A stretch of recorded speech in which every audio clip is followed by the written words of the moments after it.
Bon, bienvenue à vous. Donc vous êtes venus faire quoi aujourd'hui? Planter des arbres, ouais, même on va planter même plus que ça, on va planter une petite forêt. Le projet de Tiny Forest, ou on l'appelle aussi micro-forêt urbaine, c'est un projet en fait qui est basé sur le process de végétalisation dense. Process, en fait, une méthode de Miyawaki qui reproduit une forêt, mais de façon à échelle beaucoup plus petite, et qui est sur la plantation de 3 strates, donc des petits arbustes, des arbustes moyens et des arbres de grande taille. Donc, ce qui permet de recréer un écosystème sur un espace donné qui est aujourd'hui, pour Icamulhouse, situé sur la commune de Morgewiller, un espace d'environ 400 mètres carrés. On va planter une vingtaine d'essences d'arbres et arbustes différents. Plus vous plantez des plantes différentes, plus vous aurez des animaux, des insectes différents qui vont venir vivre dans votre jardin ou tout près de chez vous.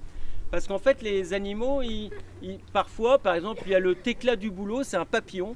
Lui, il pond ses œufs sur le prunelier, sur l'écorce du prunelier. On a été dans une commune à côté et on a répertorié les arbres et les arbustes qu'on observe dans une forêt naturelle. Et donc on a planté l'équilibre phytosociologique, c'est-à-dire l'ensemble des arbres et des arbustes qui vivent ensemble. On a pris une photo de ce qui existe et c'est ce qu'on plante ici.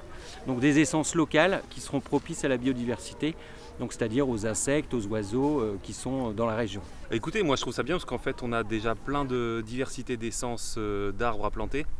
Donc ça va faire vraiment quelque chose de divers qui va ramener plein d'oiseaux, plein d'animaux différents.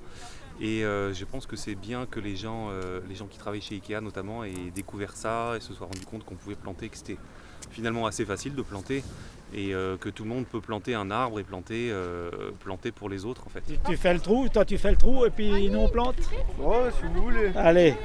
Autrement, je suis ravi donc de venir ici parce que j'étais il y a 10 ans posé la première pierre en tant qu'élu, il y a 10 ans déjà, et on avait baptisé cette place, la place du Rennes. On va parce que là, du coup, c'est comme ça. Ouais. Peut-être encore un tout petit, enlever ça là. Et là, je crois qu'on est pas mal. Donc c'est 600 plants qui vont permettre sur cet espace donné de reproduire donc la microforêt avec du chêne, de l'érable, on a du merisier, on a du prunier, voilà, énormément de plants qui sont en adéquation avec la biodiversité locale. Donc ça c'est important, on ne plante pas les mêmes choses en Alsace ou dans le sud. On a voulu y associer un projet environnemental pour contribuer du coup à cette urgence de climat et l'érosion de la biodiversité. Et c'était l'occasion d'avoir 400 mètres carrés dédiés à replanter des essences qui vont contribuer, alors à petite échelle, on n'est pas sur une énorme forêt, mais à petite échelle à mieux végétaliser vraiment toute la biodiversité locale.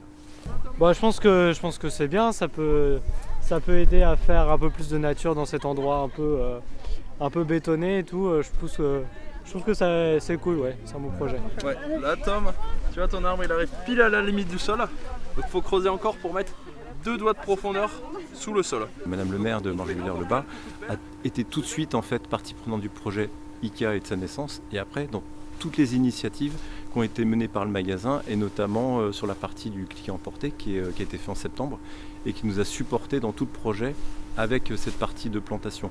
Donc c'est un lien très fort, c'est un lien qui grandit, c'est un lien qui nous permet de connecter aussi avec des acteurs locaux. On a le partenaire Sémaphore, connecter les habitants de Morgewiller puisque c'est à quelques mètres d'ici et on est sur le territoire de Morgewiller-le-Bas, et comment on peut, même si on est une grande entreprise à taille nationale et mondiale, revenir à des choses qui sont locales.